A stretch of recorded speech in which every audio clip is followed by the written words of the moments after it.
Hi there, and welcome to our video about conclusions. When you're writing a conclusion, think of it as one paragraph that sits at the end of the essay that wraps up your whole argument.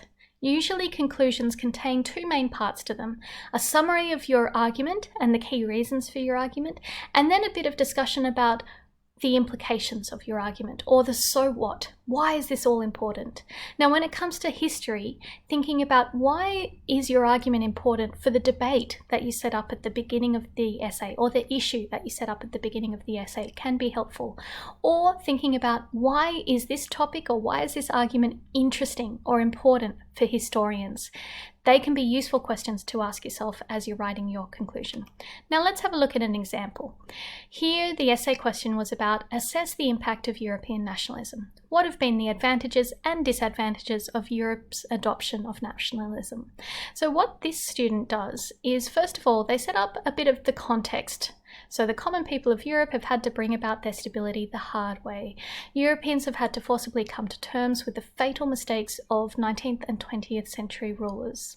So that's going back to a bit of the context that they would have explained in the essay about Europe through the 19th and 20th century and the problems to do with nationalism. And this context is also important in setting the scene for the conclusion. It kind of situates it back in the bigger picture of what their essay has been about. Now, one piece of advice for this particular student is that sometimes the language here is a little bit informal. Have had to bring about their stability the hard way.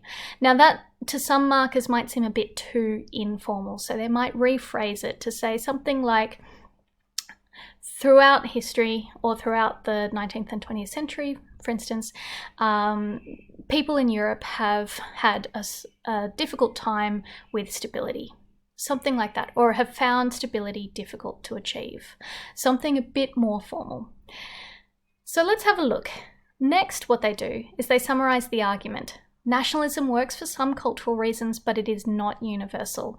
Now, they're actually arguing here that while it's had some advantages, overall there have been many disadvantages. So it answers that question quite directly. So it ties back to the essay question. Their argument is very clear here.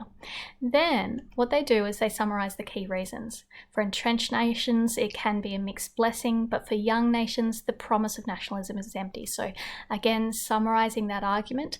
So going into a little bit more detail to say, well, for entrenched nations, nationalism works, kind of, but for new nations or young nations, it doesn't work. It's not very useful for them. There have been many disadvantages.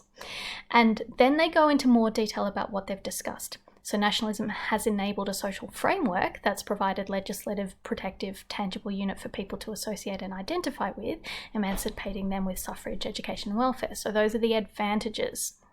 So this is following the structure of the essay. So first of all, they talked about for entrenched nations, it can be a mixed blessing. So in that first part of the essay, they were talking about how it does provide a framework, how it does provide some protections. But then what they end up by saying is reiterating their argument that by and large, nationalism has been and still remains a destructive force. So the second part of their essay was actually talking about how even though it had some advantages, overall it's had many, many disadvantages. And in terms of the so what, highlighted in pink here, where they say one, which unity aims to resolve. Now that's a very, very concise statement, but it's saying looking ahead, unity in Europe is trying to address the problems of nationalism. So they're saying overall, because nationalism has had many destructive ramifications in Europe, unity, which is what was happening currently at the time of writing this essay, that drive towards unity, that was what was currently how that was currently trying to solve the problems of nationalism. So they're tying it back to the current context at the time of writing this essay.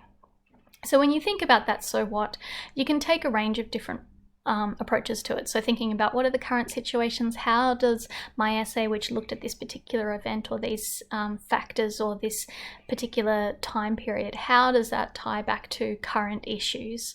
Now, like I said before, in other contexts, you might be talking about why is it interesting for historians to review and reanalyze these particular issues.